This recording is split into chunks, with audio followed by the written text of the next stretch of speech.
Bonjour à toutes et à tous. Alors récemment, on a pu avoir un teaser du prochain film adapté du manga City Hunter sur Netflix et un trailer du troisième film Deadpool. Du coup, faut qu'on parle.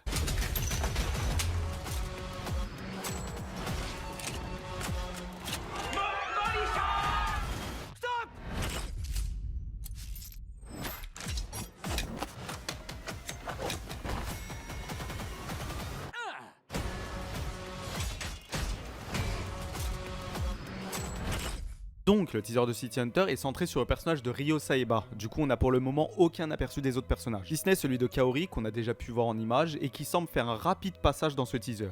Du coup, on est en droit de se demander si les autres personnages emblématiques du manga apparaîtront dans ce film. Bon, j'imagine bien évidemment Kumibozu ou Mammouth pour les intimes. Monsieur Mammouth, c'est vrai, je l'avais oublié ce nom-là, tiens. Oh, Sera présent dans cette adaptation. Sinon, pour ma part, dans ce teaser, j'ai bien ressenti le drama, le côté badass de Ryo Saeba, et aussi son côté pervers, notamment avec cette scène du Mokori. Et pour ceux qui ont lu le manga, vous savez à quel point ses parties génitales sont mises en évidence, et visiblement, ce sera le cas dans cette adaptation. Même si, on est d'accord, je doute qu'on aura droit à la fameuse trique de cheval qui pourrait supporter un 2 tonnes les mains dans le dos. Niveau ambiance, malgré le peu d'images qu'on a pu avoir, on ressent assez bien les années 80.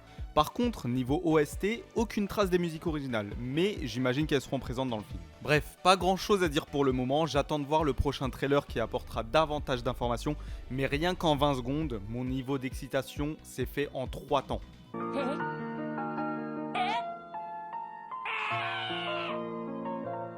C'est simple, ils ont réussi à me convaincre comme jamais aucun trailer de Marvel n'a réussi à le faire ces derniers temps. Tiens, en parlant de Marvel, on a eu un trailer du troisième film Deadpool, qui ne s'intitule d'ailleurs pas Deadpool 3, mais Deadpool et Wolverine, et dont la hype reposait justement autour du retour de Hugh Jackman en Wolverine. Bon, perso, je l'aurais plutôt appelé Deadpool un nouvel espoir, mais là, en plus de faire doublon avec le quatrième épisode de Star Wars, on perdrait toute la subtilité du message. Alors pour ma part, j'ai vraiment adoré le premier opus. Par contre, malgré quelques passages vraiment classe, j'ai pas des masses accrochées au second film.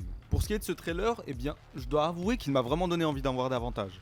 Bon, déjà pour le retour de Wolverine, ou Serval comme j'avais tendance à l'appeler à l'époque, avec son costume original, mais aussi par rapport au message méta qu'il y a autour. À savoir le sauvetage de la MCU, depuis les étrons qu'on a pu avoir durant la dernière phase. Sans déconner, dans ce trailer, j'ai littéralement vu le président de Marvel Studios kidnapper Ryan Reynolds alors qu'il fêtait tranquillement son anniversaire pour le convaincre de faire officiellement partie du Marvel Cinematic Universe.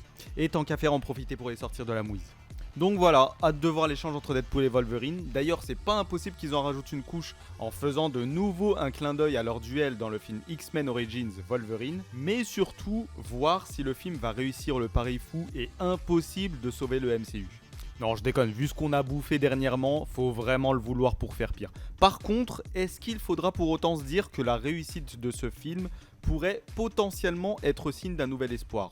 Perso, j'en doute, mais seul l'avenir nous le dira. Quoi qu'il en soit, j'attends avec impatience de voir tout ça. Je ferai très certainement des reviews à ce moment-là, et d'ici là, merci d'avoir regardé cette vidéo. N'hésitez pas à me dire ce que vous pensez de ces prochains films en commentaire. Abonnez-vous et à très vite pour d'autres news. Ciao!